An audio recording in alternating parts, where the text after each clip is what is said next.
have to say much. So thank you for teaching, and Yeah. I'm really glad you're here, and thank you for coming back. So we'll enjoy the class, and you can be really grateful, Michael. Good. Hi. Nice to see you.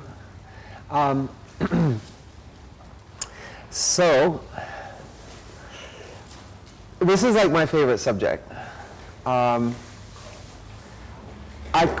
Called it awe because, if you say Chitta Kasha, maybe nobody would come.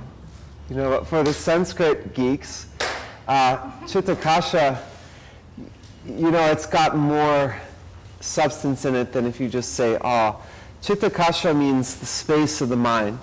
Space of the mind.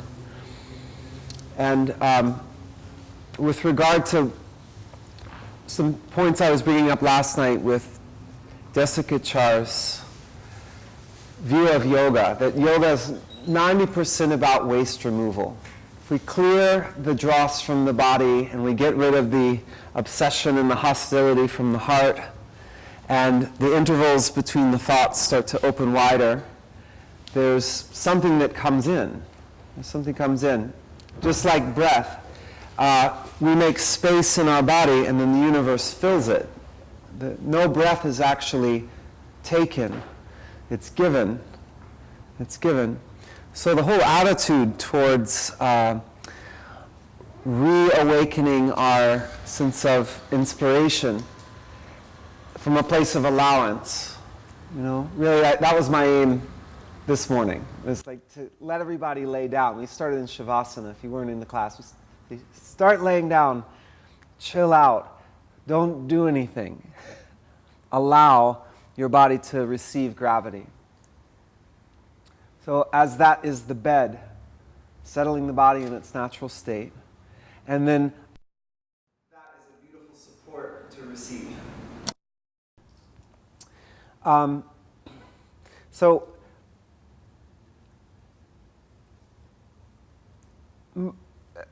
also speaking with what we talked to last night about watching so many creative people let go of their creative expression to pick up the tool of teaching yoga, to assume that role. This is another inspiration for this workshop because I don't believe that the word yoga, or not the word, but the phenomena or the transformation, the yogic transformation of merging into the present moment and then meeting presence, meeting all kinds of amazing teachers, having a profound shift in your experience of the present moment. I don't believe and I don't support the idea that yoga is the only way to that. A story, I have a friend, a very good friend, who are like the most unlikely friends. He's a Wall Street trader, very straight-laced, super short hair. We were friends back when I looked like a pirate, okay? And he would actually hang out with me. And his name's Chris. We'll just leave it at that to protect his identity. And we're at a bad sweater party in Vermont last year. And I didn't get to participate because I got the word late. So I didn't have a bad sweater, but there were some really bad ones there. And anyway, he's introducing me to his friends. It's Christmas. We're in Vermont. And there's a woman leaning up against the couch with her leg in a brace. And he introduces me to her, and he says, this is so-and-so. She is one of the top rock climbers in the world. She is one of the top skiers, former Olympic skier in the world. And afterwards he said, yeah, her right knee is about 60% healed, and she's still outperforming every single person on the hill. So this is how Chris introduces. He kind of like shows you what you've done and where you are. He's a very competitive person. And he says, yeah, this is Michael. He's a yoga teacher. And the moment he said that, I felt her kind of go like this. And I wanted to like smack him. I was like, why do you have to out me? I'm just a guy at a party, And I had just, recently that summer cut my hair, so I was really liking being anonymous and in a room and not making a big outer splash with my appearance. It's like good to just kind of slip in. And so anyway, I said, you can go now. And we picked up our conversation with me and this amazing athlete, and we started talking about the experience of skiing. Say, okay, forget that he just told you I was a yoga teacher. My experience today on the hill created this wild event. And she said, well, what happened? And I said, well, I was doing everything my ski teacher, who's Chris, told me to do. And at a certain point, I was just falling in the fall line. Just my body weight was in the fall line, and everything lined up into this Tadasana, but at an angle, because you're on a black diamond. And then this wild thing happened. A goddess came up out of the ground, like energetically, this presence, a female presence, came up out of the ground and was like communing with me as I'm hurtling down the mountain in this controlled state of abandon. And she's just looking at me, nodding, and then I said, then I went to the Horn, which is the bar you go to after you ski, and you have one too many pints and pizza with everybody just to see how their day went. And I had told them this happened after they asked me. And I said, yeah, I communed with a goddess that came out of the hill when I was just at that perfect edge between control and release. And everyone didn't laugh at me.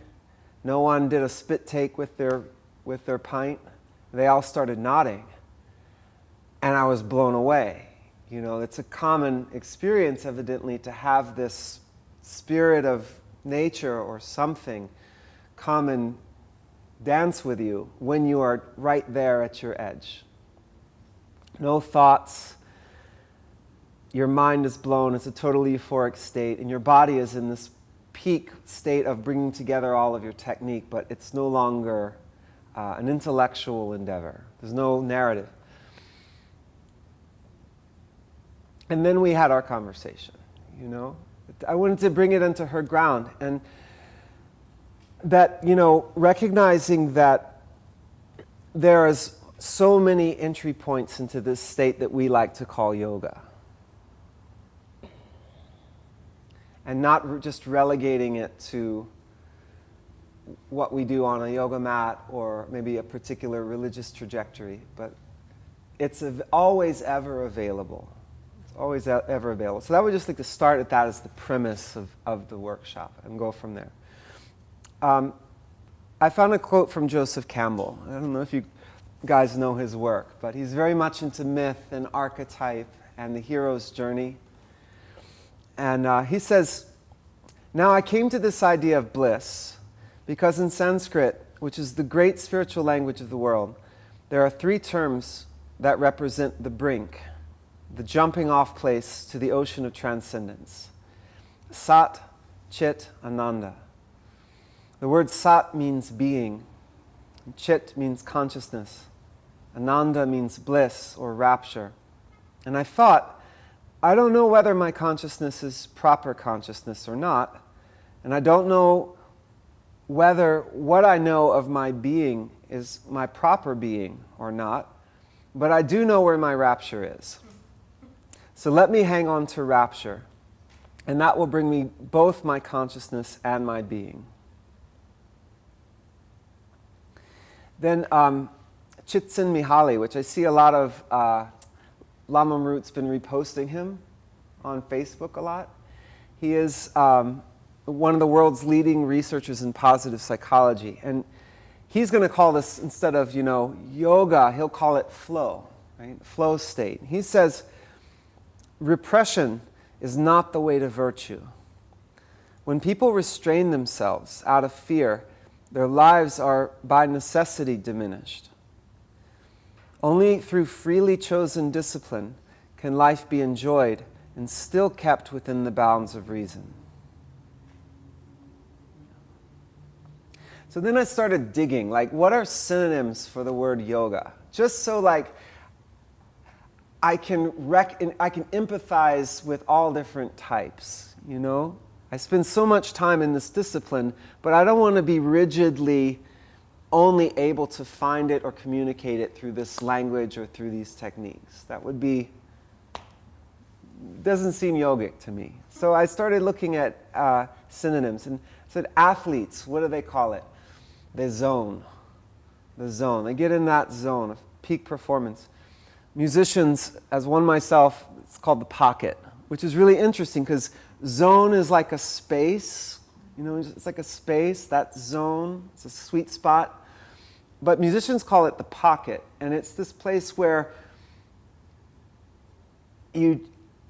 it's just the sweet spot. It's just the exact right point to be. And if you're playing with other people, it creates this greater groove that infectiously makes everybody dance and start nodding and just moving their body in this, as you know. You just can't help it, as you know. We were talking about it last night, you know. When the music's right, that's dancing. But if it's formula, you practice the steps, your technique is technically correct, it doesn't necessarily add up to dance, right? There's got to be that abandon, something that gets us beyond our head and all of our expertise. Poets, painters, dancers wait for the muse. Drug enthusiasts trip out, right? Like this idea of traveling without moving. Meditators have their samadhi, right? The place between dullness and agitation, that space between dullness and agitation. Christians enter the grace of God. Warriors call it being impeccable. And it could go on and on and on. Impeccable, by the way, means to not sin, which is an archery term. To sin means to miss the mark. Right? You've got your bullseye, but if you don't hit it, that's a sin, meaning you miss the mark. You miss the center point. So impeccable means to not sin. So anyway, I found that like with a musician, our goal is to always play in the pocket, but we can't necessarily, right? Meditator, we want to hit that place between dullness and agitation, but again, it's not a matter of will. For an athlete, of course, they want to have their peak performance, but who knows how the performance will go. So we all know what it is, but we're not exactly sure how to get there, and that's what this workshop's for. When we get kicked out of that sweet spot, how to learn from it, first of all, so that we can learn more about ourselves experientially without any kind of flagellation, without any kind of wasting another nanosecond, but come back into it quickly. Is there a knife in the kitchen that's not sharp? Or it could be sharp. That one's good.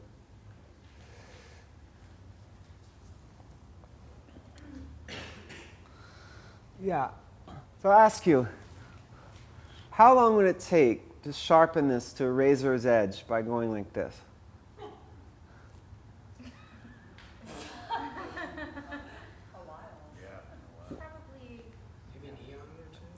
Yeah, we'd all be dead before it happened. What is missing? What's needed to sharpen this thing?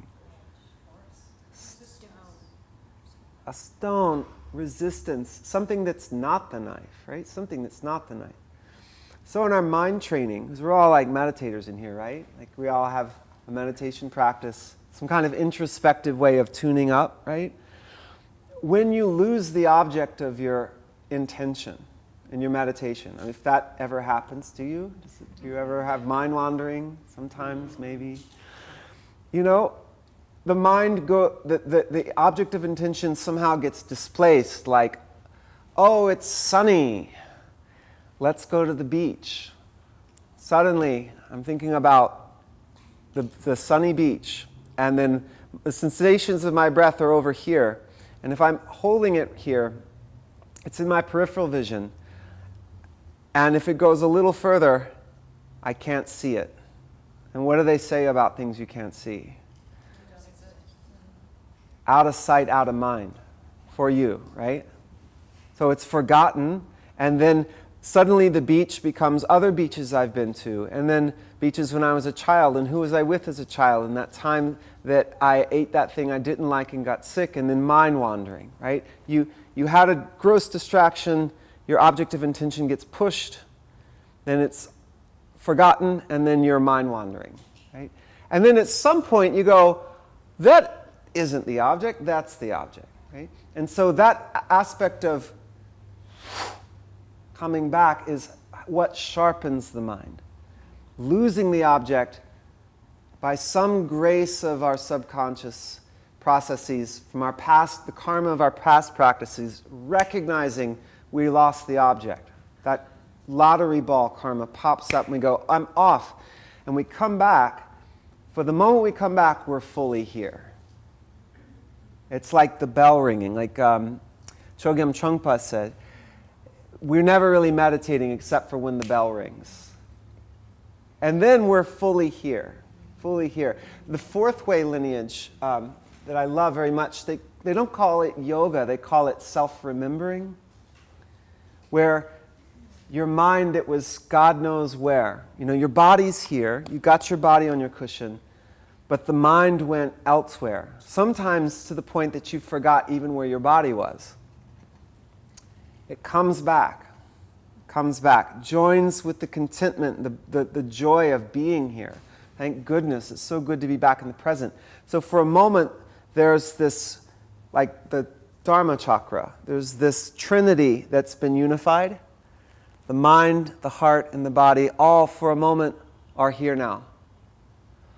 And when that happens, we want to be happy, very happy about it. We didn't consciously choose to go mind wandering. It happened. And neither did we choose to come back. We just woke up out of it. So we want to use this kindness, this acknowledging that we are here, so that going forward, karmically, it's more likely to happen. It's more likely to happen. So this is the way practically a meditator can condition themselves to that sweet spot between flopping over into excitation, agitation, distraction, or dullness, sleepiness, torpor, however you want to call it. Meditation is that place between the two. But how would we ever learn to be there if we didn't lose it? Any ideas? Like I wouldn't. Oh, sorry. Go ahead. If we never lost it, we'd always be there. So there'd be nothing for it. Yeah, you'd be there. And practice isn't perfect. Practice somehow magically nirlingyegyus to perfection, you know? So to give ourselves a chance to recognize the full spectrum of human experience as we come back to the point. Again and again, kindness, promptness, accuracy with the meditative antidotes. I think we all understand this language because this is what we do. We try to sit. And then, as Desikachar says, you know, yoga is 90% waste removal. There are things we can do before we sit down on the cushion to make it more likely the meditation will be stable, right? Watch the diet, watch the ethics. How do you monitor your posture throughout the day? How are you taking air? Right? Are you taking full, complete breaths? Are they little short?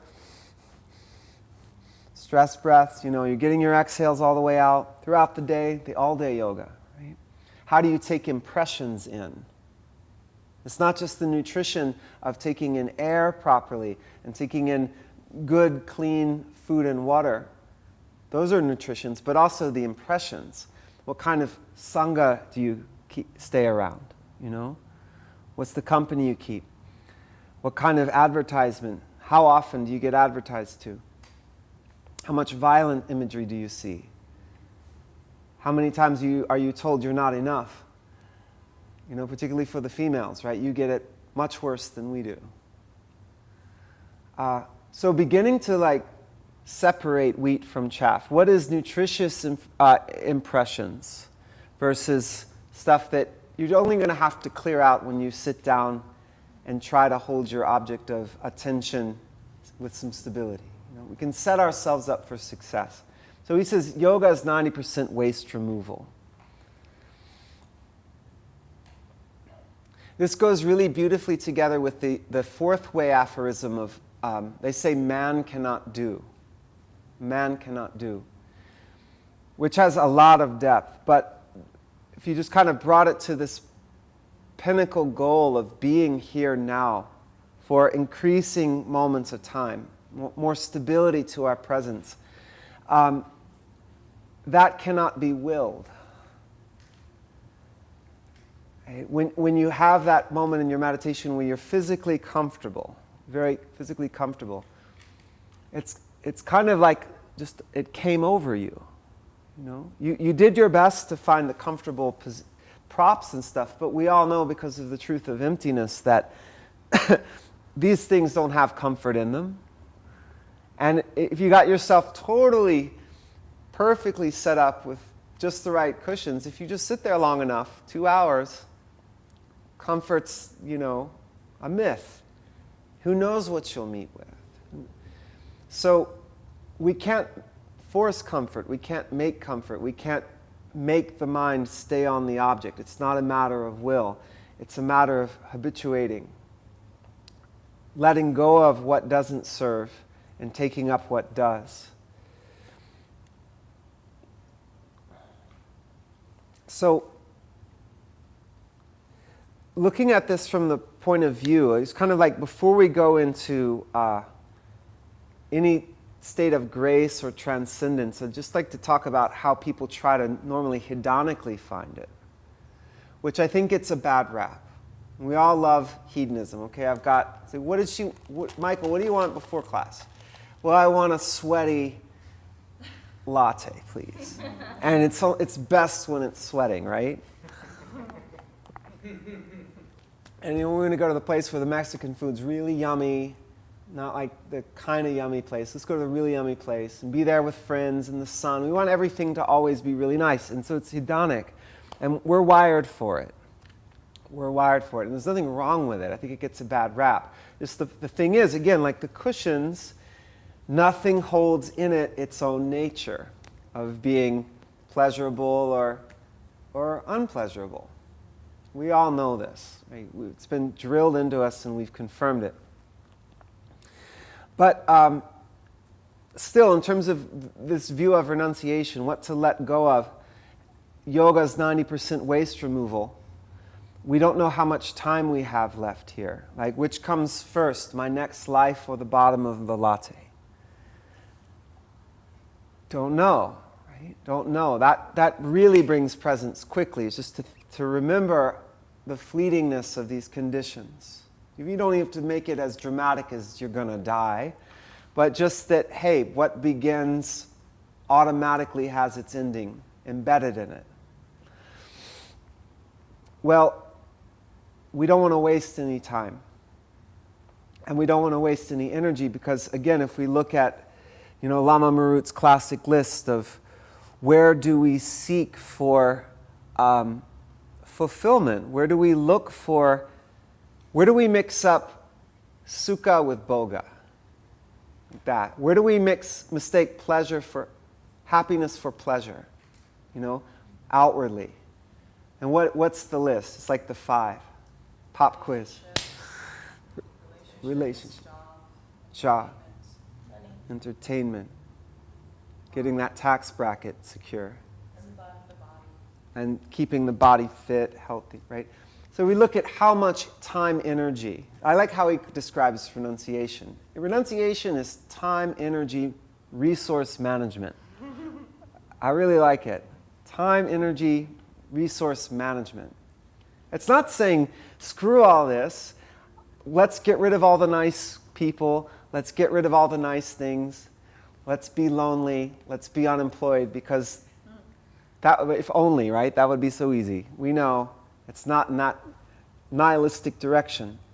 But how much energy is it taking, how much energy do we have left over for our practice after we've taken care of the body, after we've worked, after we've Facebooked and been with people not just virtually, but physically. After we've gotten our entertainment, after we've taken care of the first chakra of the household, after all of that, and there's always one of those balls at least dropping, right? There's always one dropping. How much energy do we have left over for our practice?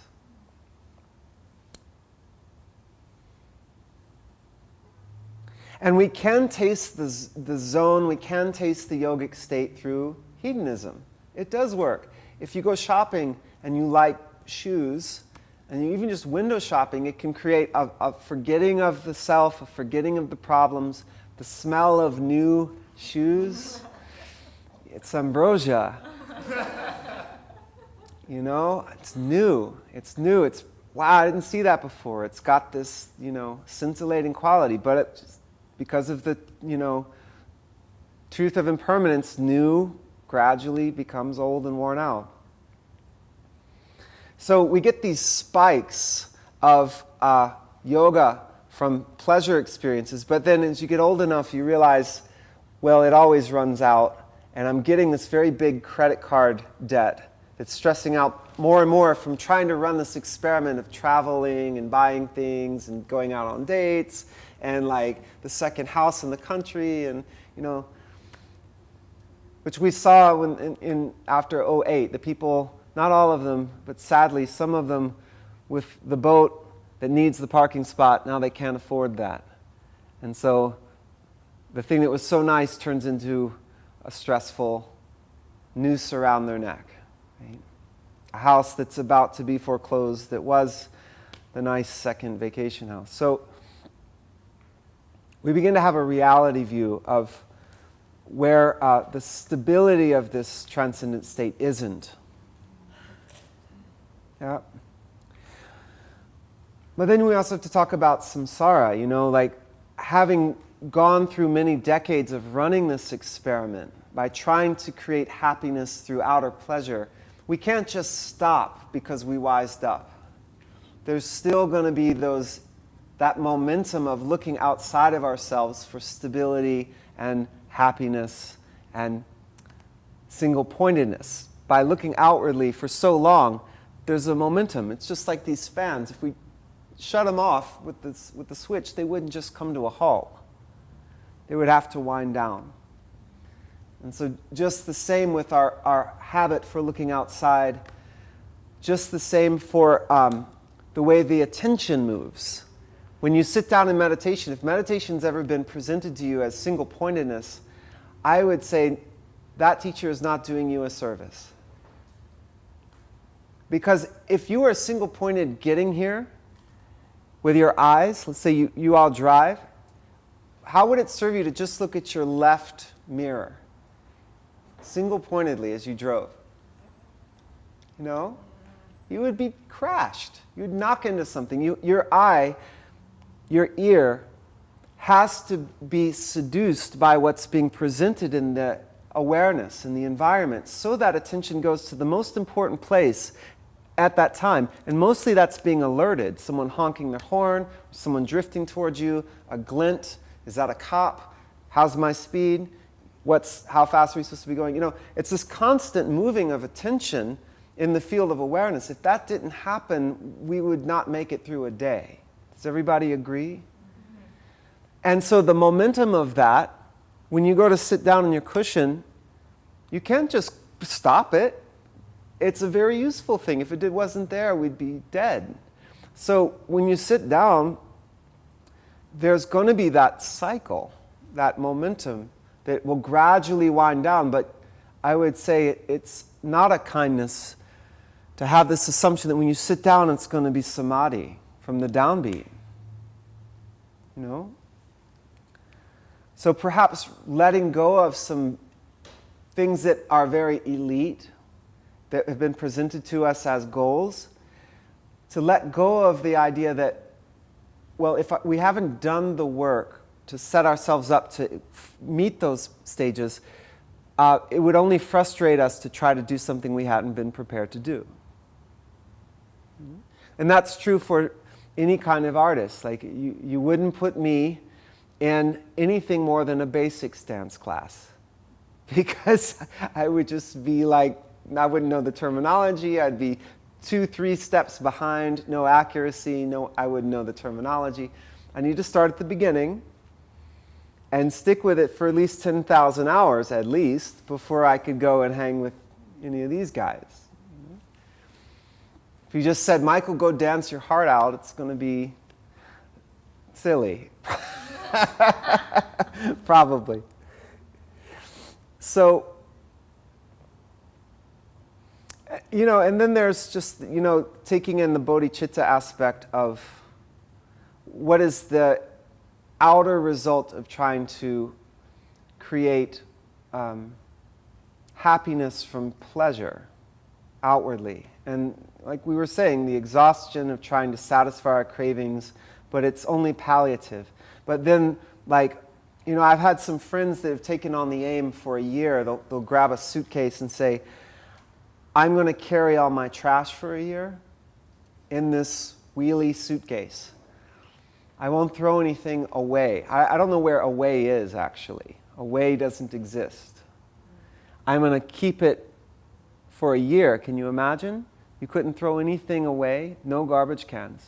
You had to carry it with you. And they did this. Because they see, wow, what is the footprint on the world from carrying out this largely unconscious experiment of trying to make myself happy by bringing something in, but if I bring something in, it's got to go out. Right? I remember when Geshe-la talked about this, he said, it's not only is every single thing you ever get, will it be lost, right? As I'm partaking of it, it's running out. Even if I'm not partaking of it, it's changing, it's sweating more. The ice is melting, it's coming more and more up to room temperature, which is not really my mental picture of what I want for an iced latte in California. I want a cold one. But I can't stop its flux. I can't stop its change. And then when I gulp it down greedily, because I don't want to lose it, I'm going to pee it out, and I'll throw this thing away. And then, given enough time, I'll forget I ever had it. So not only will we lose the thing, but we'll lose the memory of the thing. And so that's just the basic truth of this place, this desire realm. Everything is like smoke or water that we're trying to hold on to. But the wake of waste behind us doesn't just go away. Okay. So these are some we already know this, but it's just good to review it. So, as Pabonka Rinpoche says, there's no way to end without pure renunciation, the striving for pleasant results in the ocean of life. It's because of their hankering life as well that beings are fettered. So seek renunciation first.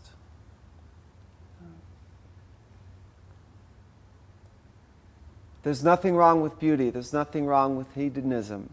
It just doesn't deliver the goods. And there's a price to be paid on the other side. There's a point that John Yates made. Do you guys know Master Chuladasa? Have you encountered his? John Yates. He describes what happens when your buttons get pushed by someone, usually a close partner, right? People are closest to us really push our buttons, right? We show up to those intimate relations with less armor on, right? The PR staff of our personality just forgets gradually to show up 1, 2, 3, 4, 5 years into the relationship. It's more raw, more naked and exposed. And so buttons are available to be pushed under the armor, right? And when the button gets pushed enough and you lose it, and you've got that dukkha samadhi, right? The anger, the suffering, and you're single-pointed on it. What the person said, they said it to me. What happens is our attentional stability, our samadhi is really strong under that spell of anger. But at the expense of our peripheral awareness, at the expense of our sati, the context.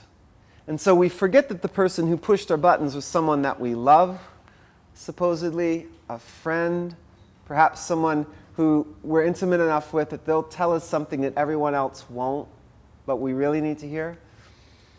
All that goes out the window. All we have is how we're feeling right now and how much we don't like it, and the I wants to retaliate. That cognitive fusion with being dissed, and then we lash out with it. That, again, this space of the mind, the chitta kasha, through our practices of being able to keep our peripheral awareness open, that letting go of that as things are appearing in this moment is how they are, zooming out temporally, that the person who said this to me 3 minutes ago, I was seeing them as my beloved, but now I'm seeing them as someone who's pushing my buttons. And remembering that in the future it's going to change. This feeling will pass, you know. Not going so tightly with the way our afflictions push us to see the world. Like struggling to keep some space. This is a big part of this talk. Not just for when we're afflicted with anger, but also when we have desire. You know? If you can hold a ball up to a dog, and if the dog likes rubber balls, they're going to be like, locked on it, you know? They have samadhi on the ball. And it's just the same for objects of desire. We forget the price that will be paid for it later, you know? Oh, I may go into debt for this. What's the cost of the material that encased it? Where will that go? You know, it's just, I want this right now. This is for right now. The rest be damned, you know? So it's this aspect of holding perspective, holding a wide angle, because our appetites are so strong and they're so powerful. They're so powerful. So again, there's no way to end without pure renunciation, this striving for pleasant results in the ocean of life. And it's because of our hankering that beings are fettered. So seek renunciation first.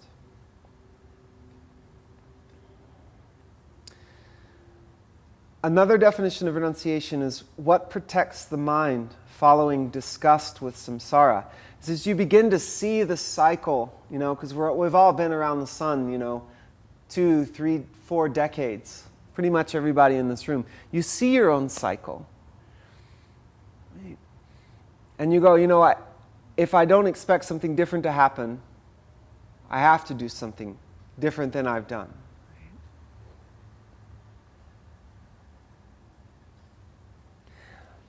Speaking to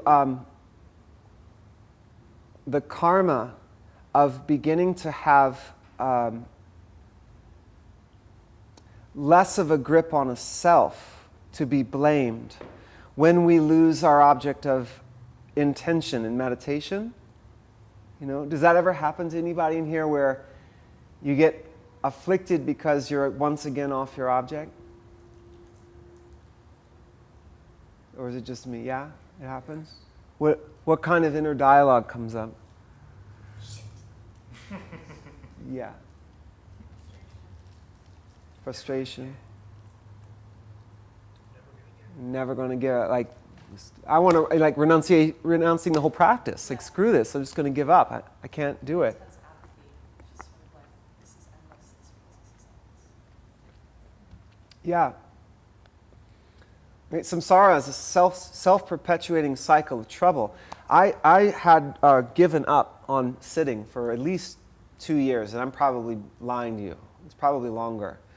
I built up so much frustration, apathy, give up from all those moments of shit, that when I look at my cushion, I just felt repulsion, and I wouldn't sit. And then I felt guilt because I'm studying with these masters and not practicing, you know, and then being even more like a hypocrite because I'm sitting in front of classes saying, you should meditate.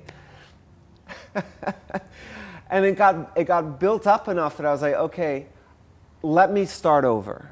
Perhaps I've been trying to do something that I haven't prepared to do. I haven't prepared the way. So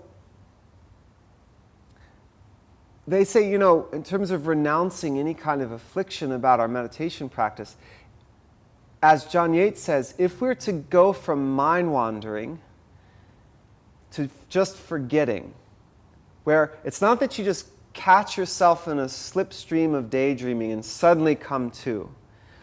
If you wanted to graduate from that to just forgetting the object of your intention, but not completely going off into mind wandering. If you wanted to graduate just from stage 2 to stage 3, he says the way you get over mind wandering is using kindness and happiness when you realize you've come back to the present moment.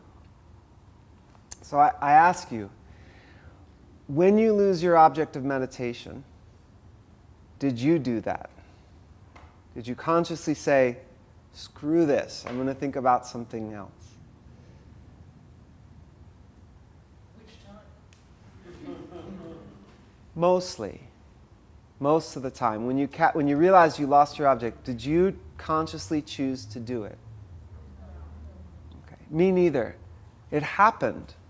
Right? Karmic lottery ball. Bang. How many times do I mind wander in a day? Well, most of the time. Yeah, I'm washing my dishes. I don't need to focus so tightly on this. I can just do it, I've done it before. I can do it now. I let my mind go somewhere else. So that propensity popped up in meditation. And then when you catch yourself mind wandering and you come back, did you do that? Did you suddenly go, oh, I think I'll come back now? What's it like?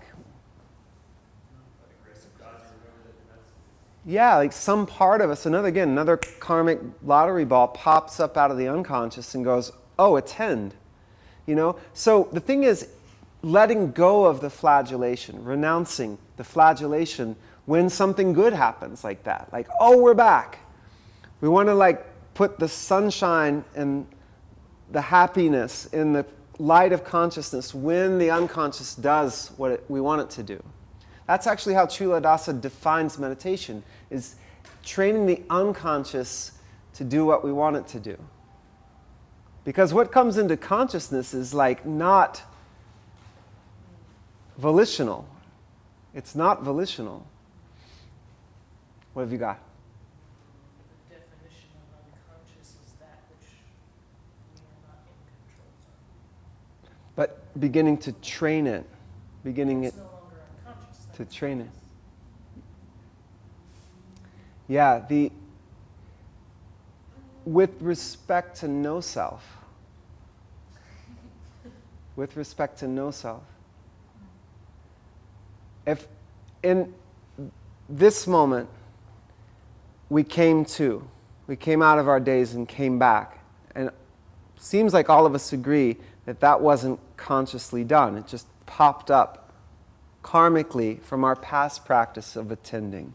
Somehow one of those seeds popped up and now we're here again. We realized we were off the object and we're here. So it was nothing we did. There was no self that said, okay, that's enough.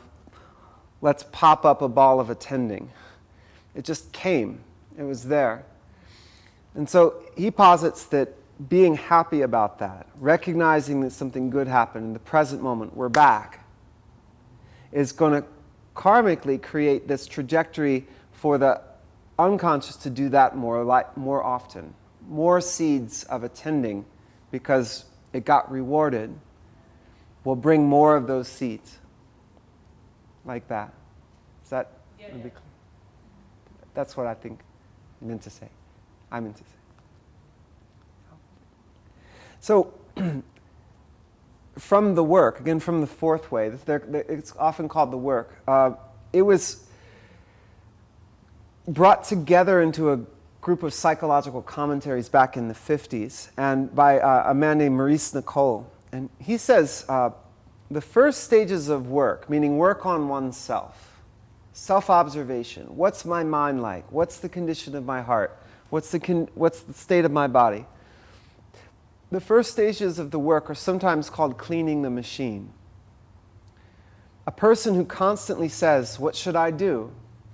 after hearing the practical teachings of the work over and over again, is like a person who has a garden full of weeds and says eagerly, "What should I plant in it? What should I grow in it?" They must first clean the garden. So the work lays great emphasis on what not to do. That is, on what must be stopped, what must not be indulged in, what is to be prevented, what is no longer to be nourished, and what must be cleaned away from the human machine. How's that? Yeah? If we flagellate ourselves when we realize we lost the object, we're just creating more energy of affliction, which, with regards to what we were saying before in relationship, what happens when you get afflicted enough, when someone pushes your buttons? You lose what, though? You lose awareness, the context, the sati. What is the overall situation that this affliction is happening within? Who am I seeing? For the moment, I'm just a person I'm angry with, but 10 seconds earlier, it was my partner. You know, who will they be after my anger passes? Because I'll have to deal with that if I burn a bridge, right? How many of us have burned a bridge, but we didn't care because we were just totally under the spell of that affliction. So inwardly, as a meditator, to let go of flagellation when you see actually your past practices produce some fruit because you were here for a second. You came out of the daydream for a second. In doing that, you are keeping more of an open bhav, more sati, more introspective awareness. So that this is how you begin to see the seductive thoughts that are usually far more interesting than the object of your meditation. You can begin to feel them competing for your attention. You can feel them. Like Doug Wienhoff says, it's like someone with a chloroform rag coming up behind you, and you can hear them and see them. They didn't get close enough to you anymore, like mind wandering, to knock you out, stick you in the trunk, and drive you to the beach. And you wake up, how did I get here? You know, we're beginning to come to by using kindness, by using promptness. It's the moment we feel like some competition happening, we're beginning to learn and feel the subtle changes in the energy of the mind, and through, again, the fact that there's no self there, that everything is dependent upon causes and conditions, we can become more sensitive, more moments of stability, more moments of being with the object that are actually palpable. For me, this is like the plausible benefits of meditation. I heard many times about standing on a billion planets and seeing the face of all beings standing on a billion planets, and it was like, that's implausible. What does it mean? I don't get it. It's like a comic book.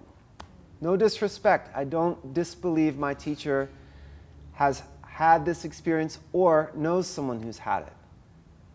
But for me, it's implausible, and sooner or later it ran out motivating me because it was like this, I can't get my mind around that. But with working with shamatha, to hopefully get to this place where I could open up my Vajrayana training and not just have it be a bunch of cool stories about Mahasiddhas. You know, I want to taste that. Let me work with my mind. And let me do it in such a way that conditions this cloud called Michael to be more able to do it in the future. You know? And just to be able to sense a small change in the energy of my mind is such a plausible benefit that it keeps me going. I can acknowledge that fruit and I can feel good about it, and it's enough to get me back on the cushion again the next day. So cleaning the machine. Right? Let's let go of the flagellation in our practice. Let go of the frustration or the guilt or any kind of not allowing this to be a process that depends upon steps.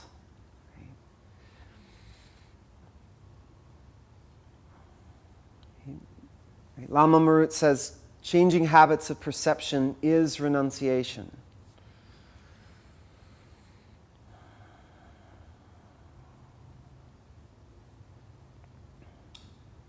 So, any questions so far? We've said a lot. Yeah. Why is letting go of the flagellation something that is under our conscious control, but whether or not we lose or return to the object, something that's not under our conscious control? Why is letting go of the flagellation something that is in our conscious control, but losing the object isn't? Well, it seems, I understand, it seems like the idea is when you do, in order to be able to perpetuate the causes to come back to the object, rejoice in the fact that you did so. But even that seems, whether or not we rejoice, is equally something that's just arising. Yes. So everything's a habit. So then how, I mean, if that's, I mean, why are we deciding that that's an action we should take? Why, if that's an action that we can enact to rejoice, why don't we just say, okay, well then, even before that, I'm just going to enact that I'm going to just come back to the object. If I have control over rejoicing, don't I just as much have control over coming back to the object? They're both karmically dependent. I mean, we do have, it's not to say we don't have any control. I mean, look, I can pick this up and I can put it down. And you can't say it's an exaggeration to say we don't have control of our animal, because there's a difference between me and my uncle who has Parkinson's. And he's like this. He has to pick stuff up with like that, and he can't hold still. I have control more than he does of his body. But like, how does this thing operate? How is it that my nails grow? How is it that my retinas expand and contract? No idea. Any more than I do about my mind. I don't know what's going to come up next. But it's not to say that I can't, you know, put in some vows, put in some mindfulness practices to look. And then it's just like sailing, you know? If on the compass, if you're trying to navigate from here to there, if on the compass you're off by a degree, given enough time and distance, that's like thousands of miles in the wrong direction. Just because one little tick in the compass, in the navigation was off. One little movement, 1 degree, given enough time, is 1,000 miles. So it's these small movements of joy. How did we correct? Was it agitation that made us fall? Was it dullness? Neither of which were something that consciousness did. It happened. But as we have that responsiveness to it, that inner eye open, like I found it's very interesting. It's like we talk about samadhi as the point. Okay, what is the point? The single pointedness. And then in concert with the field of awareness, sati,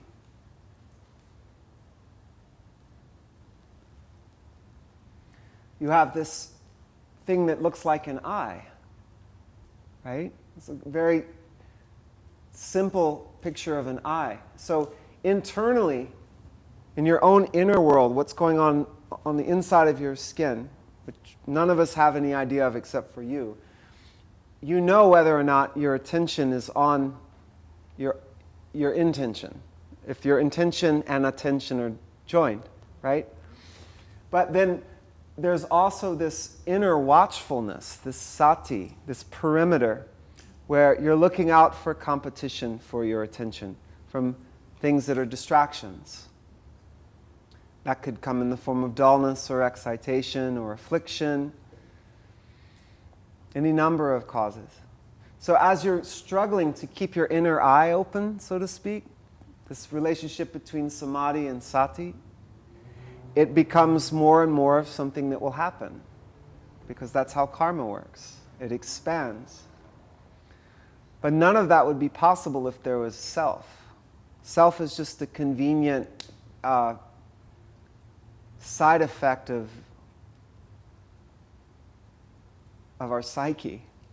You know, it's convenient. It's nice to know who I am versus anything else.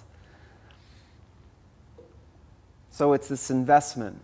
The responsiveness gets sharpened, the sensitivity gets sharpened, just as we work with how our mind misbehaves. And it's more likely that the training is effective if there's kindness there. Because you'll want to do it more in the future. Because there was a reward system there.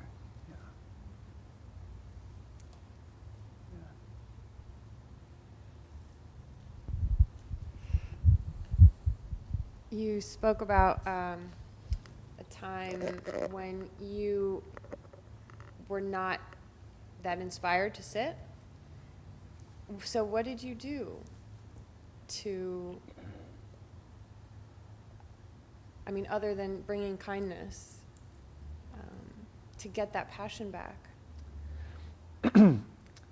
I used vanity. Okay. I don't consider this for me the seat of a teacher. This is the seat of how hypocritical am I. You sit here and you espouse stuff, you know, do this, do that. If you're not doing it yourself, it's just going to build up in your system as God. I'm such a hypocrite. And then the vanity starts to take a beating, you know. I'm just being really honest, okay? I'm not a teacher. I'm a witness. I've seen some things work for me, and I've been able to be in a place of like sharing what works with more people, which I like.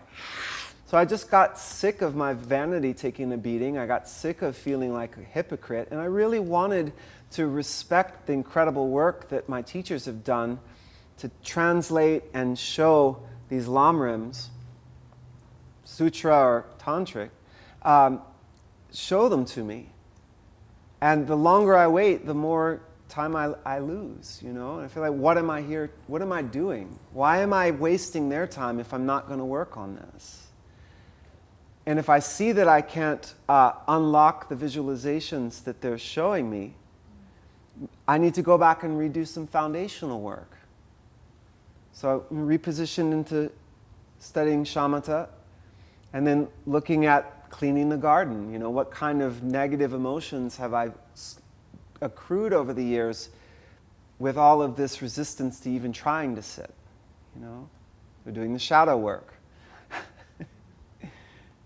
Was it sort of more of a gradual process of gaining that, you know, desire to go sit, or was it like okay, one day, that's it, I'm getting back?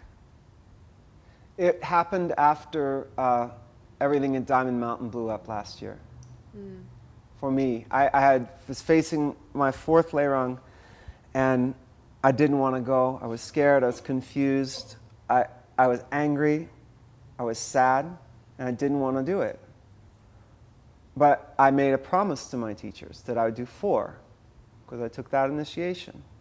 I don't know if you know what I'm talking about.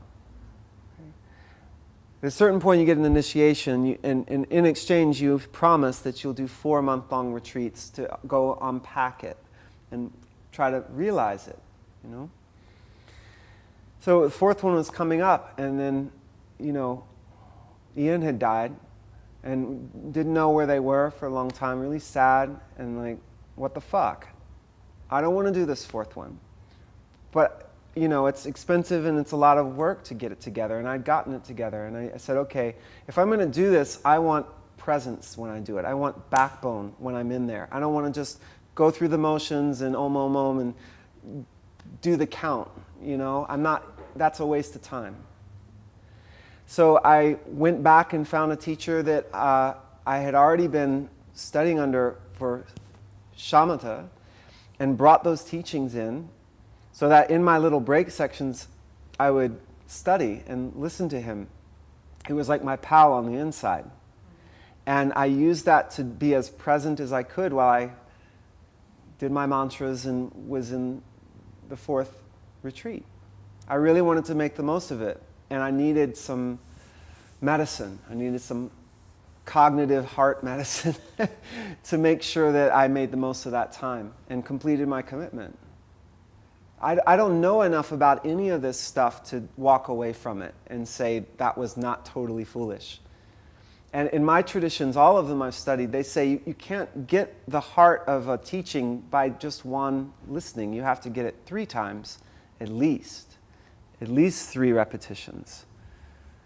So if the whole last 8 years aren't going to be a huge, massive waste of time, I need to go and lean in and do this work so that other people who may have had this, cathartic experience, or it'll happen again for sure. I mean, this is not the first teacher I've seen have an explosion in the kula. I've seen it 2 other times with 2 other teachers, different lineages.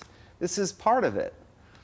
So if I'm to be a stable presence in a community, I need to lean in and work this muscle, I don't want to disqualify myself. So that's how it happened.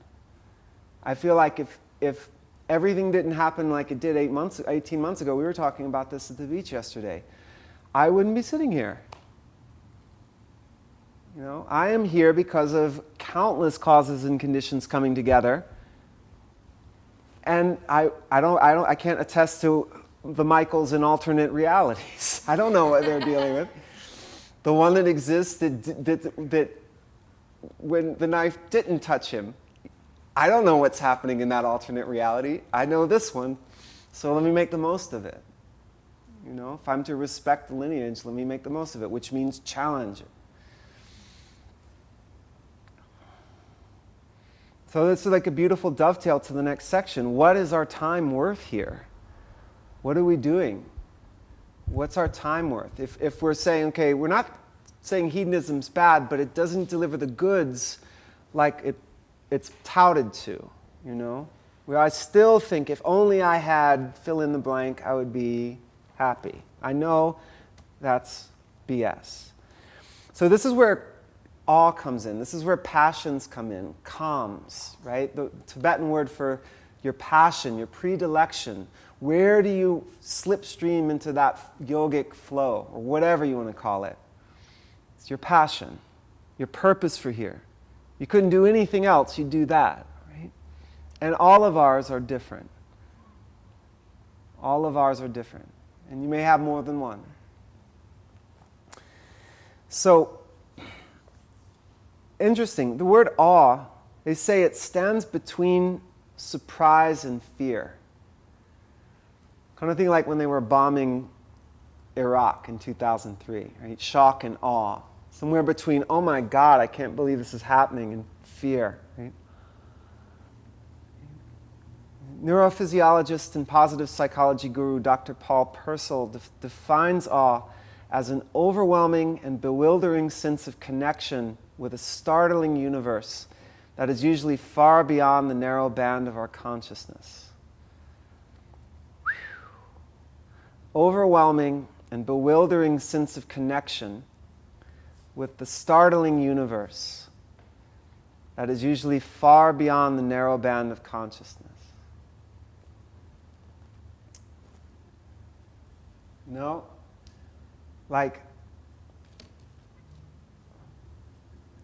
This is where I'm going to draw a very bad Dharma chakra.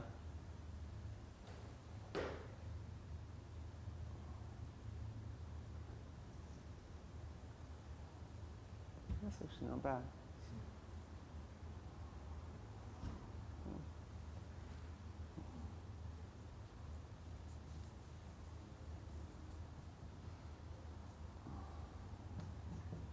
I mean, you could divide this trinity up in all kinds of ways, but if you just said yoga is the 90% waste removal, let's say I get rid of most of the toxic dross in my body and I'm comfortable in my seat. I get rid of the compulsion to be elsewhere doing other things. Right? The obsession, the hostility comes down. The intervals between thoughts widen. There's more clarity. Let's say there's this perfect storm of quiet, comfort, and contentment. It seems to be that this boundary of what I've seen before, what's new, seems to get porous. I become eligible to these insights from the world of the invisible, as some traditions call it, from the outside. I become penetrated by, the llama on my head, so to speak. The okay, I get it now nectar. I'm throwing out all of the Marudisms. Comes through, right? I'm not so buffered in my boundary, right? This bewildering sense of connection with a startling universe that is usually far beyond our narrow band of consciousness, right? Awe, the mind blower. Ecstasy, right? To be, which means to be or stand outside of oneself. A removal to elsewhere. A mental state where you feel you are outside the ordinariness of your everyday routines, stepping into an alternate reality. So, we can sit here and blah, blah, blah about it. It's never going to come through this. But I just would ask you to take a second and based on the ground we're treading, does it seem like your passions, your gifts, your predilections, doing what you love doing, does it seem like it puts you in the way of that experience? Puts you in the way in the sense of going towards it, or puts you in the way like it's in your way? It's opening and happening. It is your experience in that moment. And just take a moment to reflect. And so we're asking, what are we here to do? What's worth your time? How do you reach this state of awe or ecstasy?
Anybody like to share? It might be a bit personal. It's okay. Like, what's worth your time here? You don't know how much time you have left. Is what you're doing putting you in the way of that mind-blowing, boundary expanding state?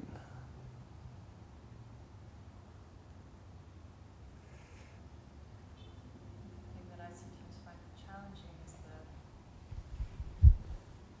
finding that energy, or maybe the renunciation, whatever terms you want to give it, when there are many passions, all of which are of interest to me, and discerning, which isn't usually actually challenging to discern, perhaps the one that should be the priority, but the sort of tugs or the mind that goes like, but I enjoy all of these. You know, I mean, it was coming up a little bit last night, like, well, do you let your art go, or do you just meditate? You know, Yeah.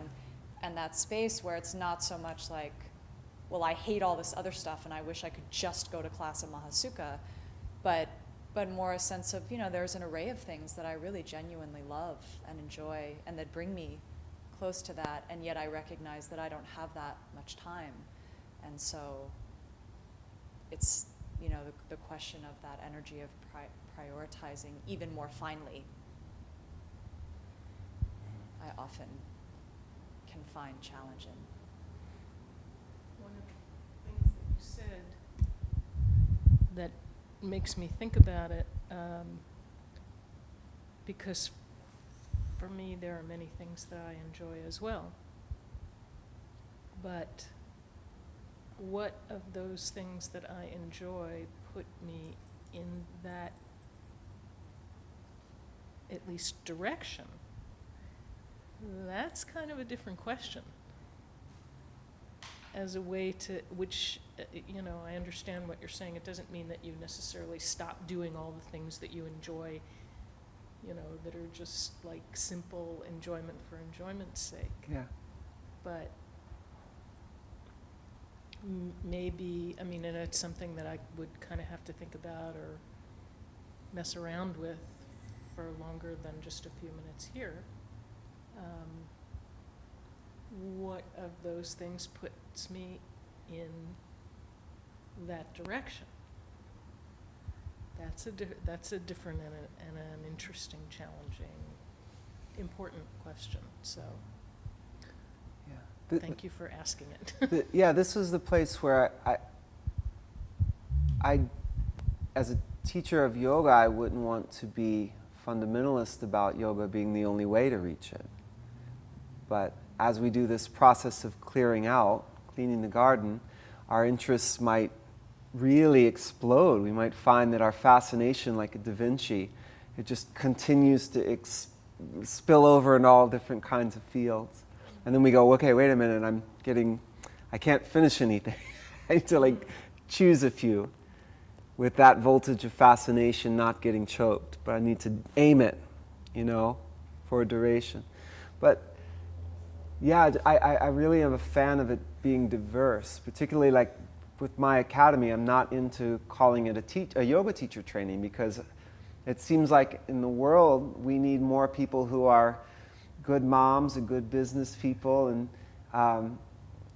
good art teachers, good singers, like really doing what they do best and understanding how to stay in the flow for longer periods. And when they slip out of it, not having I'm such a bad whatever, but learning from the slip and using that to empathize with other people who might slip in the same way. You know, nothing wasted. Nothing wasted. Because it would be, I think, also like a very unrealistic statement that the goal would be to never not be in the flow, because I don't know anyone who could do that. And like you were bringing up last night, perhaps that might not be a benefit.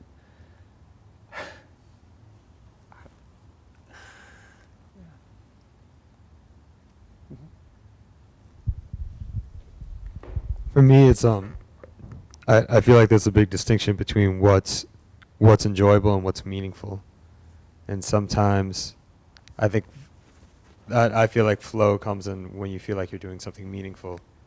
And sometimes just looking at what is enjoyable can be a distraction to that. Where it's, this experience is enjoyable, this experience is enjoyable. But when you start to look at, for me at least, that momentary experience, you start to lose the gestalt of what's meaningful in a larger sense. Mm. Yeah. It's very nice to be in a position to try both. I mean, we're in that's our leisure and fortune, right? Look at what we are free of to be able to carry out such a exalted experiment. Not to say I couldn't find it by working for 16 hours in a field, but But we're not. we're not. Yeah, I'd have to go try. So a couple of things Csikszentmihalyi says about. I would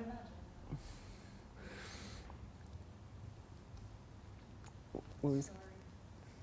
No, it's okay. I was just saying, I've never worked for 16 hours in a field, so, you know, sometimes I think it's like I would posit these things that aren't as much a leisure and fortune, and then Lauren said, well, she has worked for 16 hours in a field, and it has its own ecstasy, you know. Oh, just 14, well, 16 might, but, yeah. So maybe this will speak to that. You know, Csikszentmihalyi says, well, how does it feel to be in flow? And if you think, okay, I'm doing one thing for a long time, that's the first one on the list. He says, completely involved in what we're doing, focused and concentrated. Are we not using Yeah. the right word, enjoyment? I feel like that's not the right word, right? Like, because we can enjoy things. I but wouldn't passion is something else. I wouldn't, No? you know, like, again, the meaning isn't necessarily in the word. I mean, I find it's very enjoyable to do when I'm in an unbroken state of concentration in meditation, when finally all the multitasking, the alerting attention of constantly checking my phone and constantly worrying about all kinds of projects, when that kind of falls away and I'm just like, it's very enjoyable. It's like this exalted enjoyment. I think it's more like mistaking the fleeting sensual pleasures or situational pleasures for these states that are that have more of a fidelity, more of an ability to stretch out, because they're not dependent upon outer things. You know, this is like more going into the realm of what kind of inner state are you entertaining versus what are you working with, or where are you, you know, which you could get tired of it, or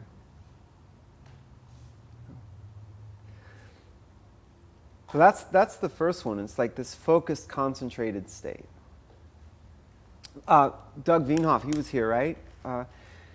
And I took his shamatha workshop in Brooklyn, I think just after he had been with you.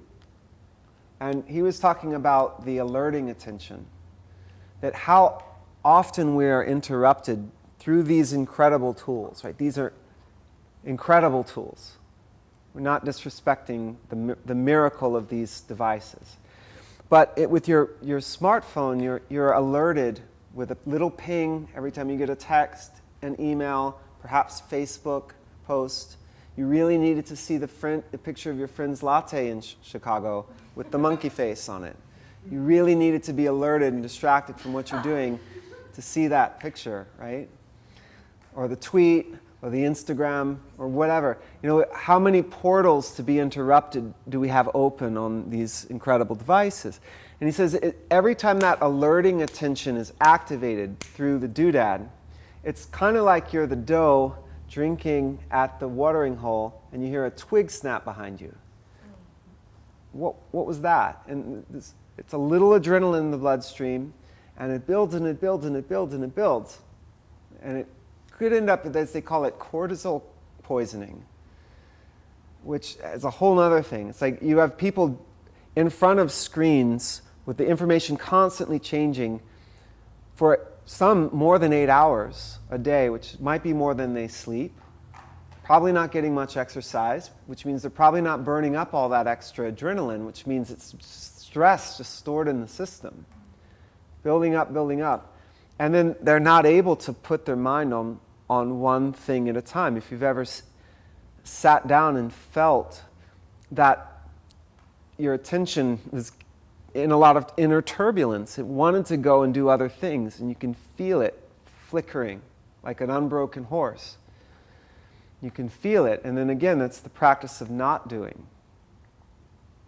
But not in a rigid, severe way, you know, like, it's interesting, like Trijang Rinpoche's description of bringing the attention back to the object is very severe. It's like dragging an elephant with the iron hook of something or other, and it's like, no, that doesn't work for me. I want to be prompt and accurate the way I bring it back, but there's a sweetness that I've personally found to be a lot more effective. Right? So he says, first and foremost, you know, it's this luxury of being completely involved in one thing, not interrupted. You're focused and concentrated. Second one is the sense of ecstasy, of being outside the everyday reality. He's talking about what does it feel like to be in flow. A great inner clarity, knowing what needs to be done and how well we are doing. For me, this is like, that describes writing. When I'm writing music, it's coming through and I know exactly what to do. I know exactly how to do it. And I don't want to eat. I'll sit there and channel until I can't channel anymore. I don't need to eat. I don't need to sleep. Don't call me. All phones are off. I'm just doing that. You know, it's like my high. Number 4, he says, knowing that the activity is doable and our skills are adequate to the task. Well, we're going to get into that with this chart. This is really cool. You can like stalks graphically where a flow state is and where it isn't. We'll get there in a second. He says a sense of serenity. There's no worries about oneself and a feeling of growing beyond the boundaries of the ego. Timelessness, thoroughly focused on the present. Hours seem to pass by in minutes. Is this ringing bells? Yeah. Last one, he says intrinsic motivation. That whatever produces flow becomes its own reward. Right? So this is interesting here. He's got a number of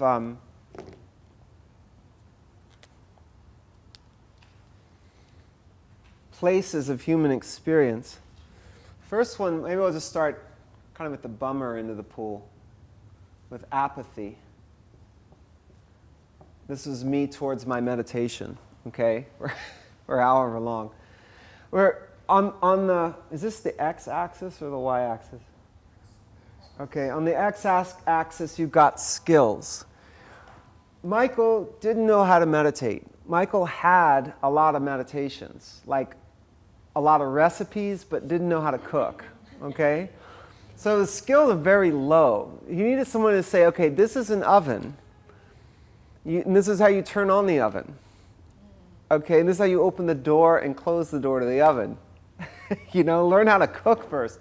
Very low skills. But then on this y-axis, you've got challenges, again, from low to high.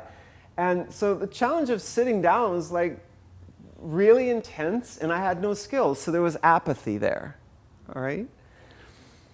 Now, let's keep going. We'll kind of cruise around towards the positive. We won't stay in bummerland for too long. So it built up and built up where, you know, I was getting more and more elite, incredible meditations, but no skill in how to meditate. And so it just started to bring worry. It felt like ill at ease about the whole thing. And then as it got more and more, you know, anxiety. I'm not blaming anybody. I'm just saying this is the trajectory of it. As the challenge gets higher, but the skills are not improving, it's more and more negative emotion in this direction. Yeah? let's go this way, okay? The sweet spot is here. Here's where flow is.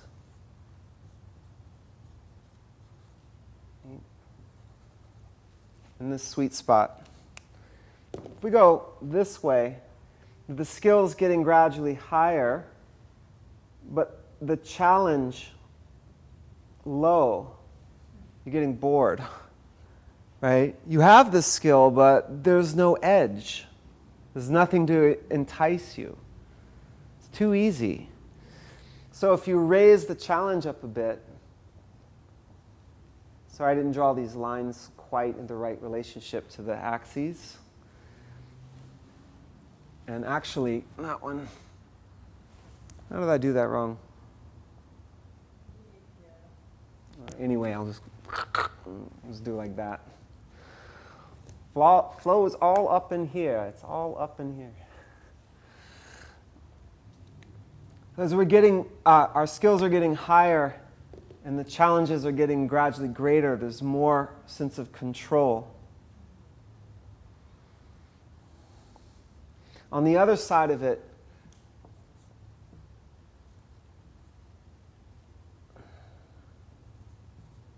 arousal. There's like a nice amount of challenge, a nice amount of skill, but this is like when you have piti in Pali, it's joy. Like, oh my God, I'm doing it. Have you ever had that, like in meditation? And it kicks you out, right? You're like, holy shit, I'm doing it. And then you're out. They call it the daughters of Mara, like the voices in your head that get really excited when you start to feel like you're getting it, and then they disqualify you from getting it. There's a period where it's too much excitation. You've gone past flow. And this is where tranquility comes in, right? Tranquility is somewhere between arousal and control, and you can stay for longer states in flow. Right? There's more stability. It's super cool.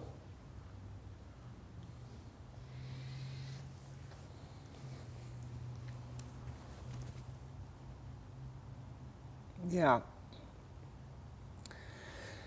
So, questions, comments?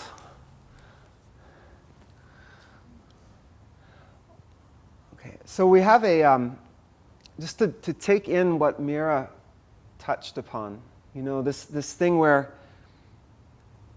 not for everybody, but perhaps your interests, your ability to be fascinated in different areas of your life, you know, you've got a good physical practice going. You can start to touch flow in your physical practices. You can start to touch flow in your bhakti, your emotional practices, in your relationships. You can find flow there in service. You can find flow in academics, and study, scholarship, geeking out, right? This is a geek temple, right? We like to study. Gelugpas are geeks. And I mean that in the highest possible regard. I'm a geek too. It means you know your stuff, and you like to know your stuff. It's not derogatory, right? The path of the geek, the path of the intellect. You find flow there. The path of the meditator, which is not about intellect. It's about being able to navigate yourself into that place between excitation and dullness. It's an entire being practice. You're finding these flows in these different areas. So again, this comes back to the fourth way. We talked about it last night. Why is the fourth way called the fourth way? Nobody can tell me.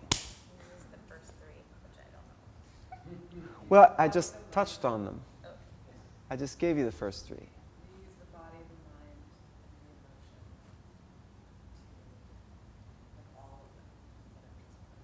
Would you say that loudly? She took the training last year, so she's on the inside. Thank you. Use the body, the mind, and the emotion to access flow or, higher states of being, rather than just one of them. Mm-hmm. Yeah. Perfect. There's this very great dancer named Madame de Salzman. After Mr. Gurdjieff passed, he's the one who brought the fourth way to the West. He gave her the reins to the lineage. And she's amazing. If you ever type in Madame de Salzman into YouTube, you'll find these wild videos of her leading whole troops of people in these intricate dances. And it's just superhuman what they can do. So she says this, according to Mr. Gurdjieff, the truth can be approached only if all the parts that make up the human being, the thought, the feeling, and the body, are all touched with the same force, and in the particular way appropriate to each of them. Otherwise, development will inevitably be one-sided, and sooner or later come to a stop. Without an effective understanding of this principle, all work on oneself is certain to deviate from the aim.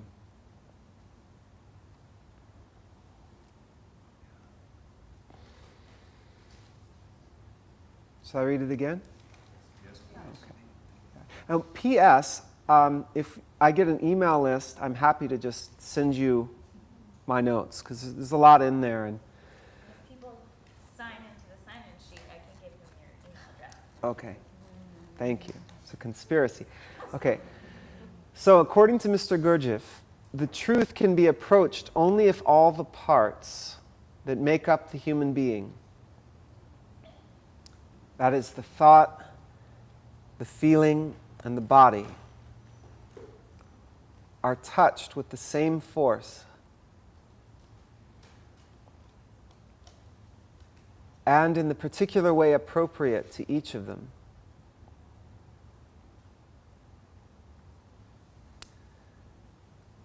Otherwise, development will inevitably be one-sided,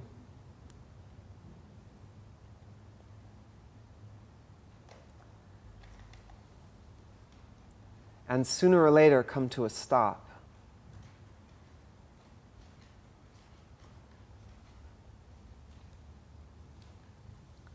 Without an effective understanding of this principle, all work on oneself is certain to deviate from the aim.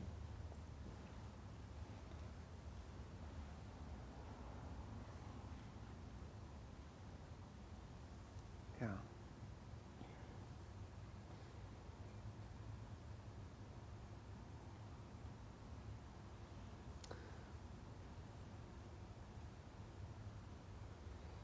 And it's always been like heartbreak. And I don't know, I feel like I'm in the inner sanctum here in California. So I feel free to say this without having anybody throw something at me. But, you know, I've heard that this is a very physically oriented culture on the West Coast with regards to how they think of yoga. If you say yoga, they think asana, which would be like if I said blue, you'd think rainbow or something, you know. It'd be very weird if you thought the whole rainbow was only blue. And it's like, oh, actually, no. Asana is within a spectrum of practices that are social and cognitive, and it's a thin sliver, actually, within that spectrum, yoga asana. It's just the one you can take a picture of and put it on a magazine or a billboard, and people go, that's yoga. You can't take a picture of attention, you know? Right? Yeah. You can only grab attention and aim it. You can't take a picture of it. I mean, you can take a picture of people hugging each other, but they probably won't think, oh, yoga. This is hugging, you know? So, my challenge, should I keep coming back to California, would be, you know, if I go to other places that aren't working on the mind and the heart and the social and the meditation like this place is, very special sanctuary, be like, what will you do if you get injured? What will come of your yoga if you sprain an ankle or you herniate a disc? What will you do? Will your yoga be disturbed? If you can't have a physical expression of it, what will you do? What then? You know? Put a little like rub in there. So, well, I've heard that yoga also has meditation in it. I've heard yoga also has service in it. I heard yoga also has resting in it. It also has taking care of the environment in it. It also has pranayama in it. You know, it's with all these different wings in the mansion, but you've been living in this one bathroom, thinking that's the whole mansion. You know, it's vast and sprawling. You know, how do we bust yoga out of being confused with asana or relegated to asana, you know? That's what she's saying here. If we only work in one way, we're sooner or later going to get in a rut, or something's going to get injured. If you just study all the time, you're just theorizing all the time, that's not the same as knowing it. Right? There's a difference between borrowed knowledge and actually wisdom insight. You know? And then how else are we going to get this going if we don't bring it into our life? In the midst of holding our bills down, in the midst of being with our partners, and all of the conveniences and inconveniences of that, and I can't think of anything harder than partnership, you know? But there's a for what, there's a so what to it. How do we make all of this more and more full of purpose and our attention stable? Because after all, attention depends on energy. You've ever gone to, I mean, like right now, right? You're getting tired. You've been paying attention. You can feel yourself getting tired. You can go through a museum and see great works of art, and pretty soon you realize you're just blowing by Picasso's, and it's probably time to leave because you just can't take anymore. You know? So when she says the thought, the feeling, and the body are all touched with the same force, that prana, that life force that animates literally the animal, lets this thing move, that allows me to feel, you know, emotions, really just pure energy that I'm labeling. And then the amount of energy that goes with keeping attentional stability. Right? If I have too many of these, the sugar, the caffeine, is going to make volatile energy. I can't hold my attention stably with that volatile energy. So we begin to learn about ourselves and find, where do we have that continuity? What does my body need?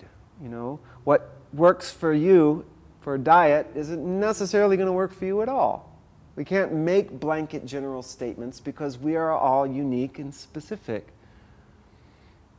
You know, and only our own subjective apparatus can vet if something is nutrition or toxin. And it might change season to season, you know. So it's this intimacy, it's this refinement. You want to learn about the language of the body, which is different than the language of the heart, different than the language of the mind.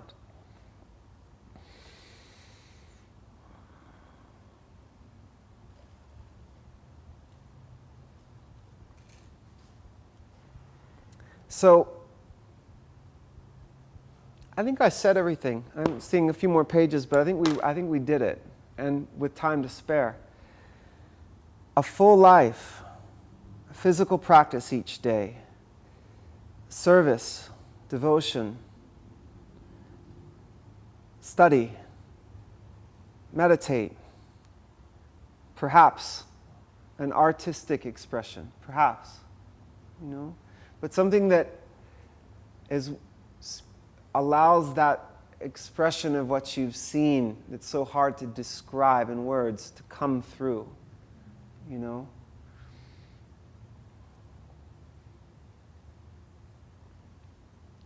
That's my goal tonight, is to make a completion stage class through the vibrations of the music. But I'm not going to talk about channels or nadis or chakras. It's just going to be... I won't use any words, except for bad jokes. You know? And that's the way I'll share my mandala with whoever's here. My inner secret world through that expression, you know? That's my so what. That's why I continue to do it.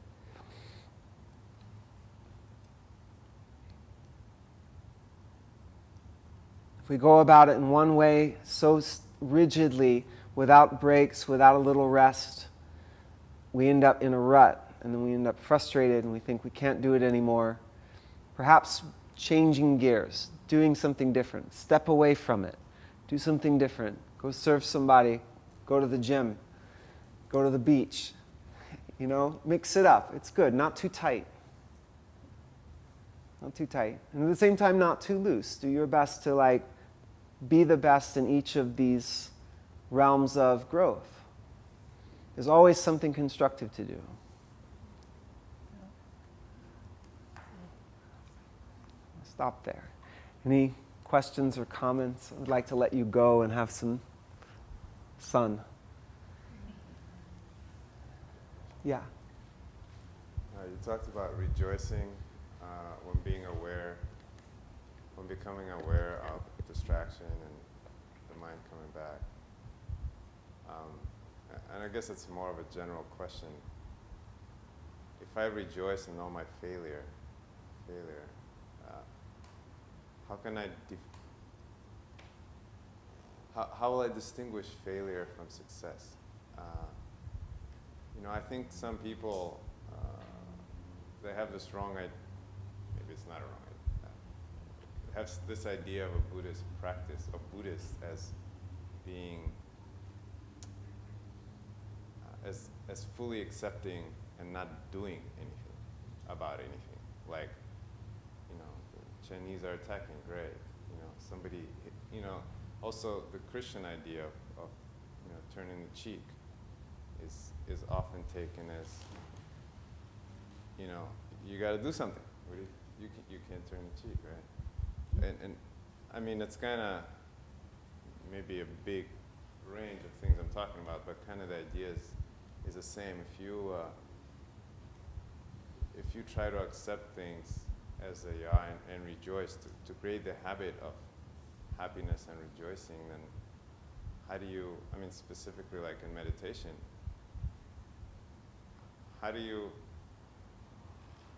even train the alarm to tell you that this is something that should be avoided? If I say, if the mind, it's like a child. If you, like in this country, children are not punished. Well, it's not politically correct to punish children. You're supposed to say, some kid screwed up, you're supposed to say, good boy, and then they screw up more. Yeah, and then it doesn't make any sense at all. So if my mind screws up and I'd be like, good job, you're back, but like, how do I ever? I didn't say that. If your mind isn't on the object of intention and you see it, then the idea is to promptly and accurately bring it back, shepherd it back to the object of intention, but not severely, not with flagellation or disgust, because that again would be grasping to a self, that there's some self to blame for the fact that I got off of the object. What self is that? What happened was you just saw that you came back to it. And in that moment, the self that was off of it is gone. So it's like you're beating the one who has come back. The one who lost it is already gone. So you are, those three things, kindly, well, let's go promptly. You see, oh my God, I'm off object. You promptly come back, but accurately. If you lost it because you were super hyper, then accurately would be lean back a little bit, perhaps, in your tail. Check if your chin was lifted. Are you touching the bottom of your exhale? It's just like driving. If you see, wow, yeah, I'm going into the ruts. Now I'm in the ditch. Now I'm going towards the tree. Yay, this is great. Let's smash into the tree. That's not what we're saying at all. We're saying we don't want to drunk drive anymore, like a 16-year-old. We're driving very, more and more subtle, small movements where eventually it's just there from all of our practices of promptly, accurately, kindly shepherding attention in context with an environment, it flops over Nirlingi Gyus into practiced ease, where you can just say, let it flow. Don't do anything, you know, but that's very advanced instruction. This is my whole issue with the tantric stuff before the sutra stuff. Like, you hear these pithy aphorisms, it sounds so sexy and awesome, and you go to do it and you can't. You can't. So you need sutra, you need training, you need discipline, you need someone to watch you who's capable, more capable than you are, indisputably. I don't have the mind Geshe-la does. He's like a master. I'm a boy. He's spent decades. I've spent a few freaking years. There's no comparison. He is a master. I bow down to that. We're not equatable. I'm behind. So I come under his wing because I see he's capable. Let's not be nihilists, okay? Each of our minds do exist. If that wasn't true and I blinked, I'd destroy you. Okay, you do exist, and there's nothing fixed about you, and some of you have been around longer, which means you're elders, which means you probably know more than I do.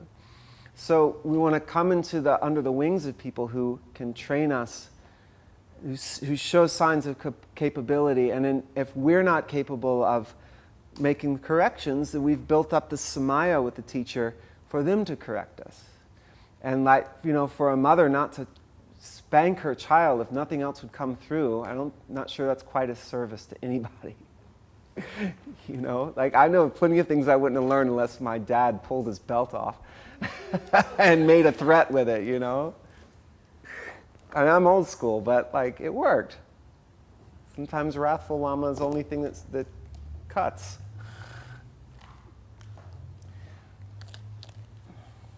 So yeah, no one's saying just, you know, let it flow and everything will be okay, because that's not true up to a very certain level of practice. Do you think it's one of the reasons why, like Trijang Rinpoche and you know, other traditional Tibetan texts are more harsh, because that society is more, they're more used to a kind of more rigid disciplining, and they can take it without like falling apart. Whether it's people like in our world, you know, we're not grown up maybe with that kind of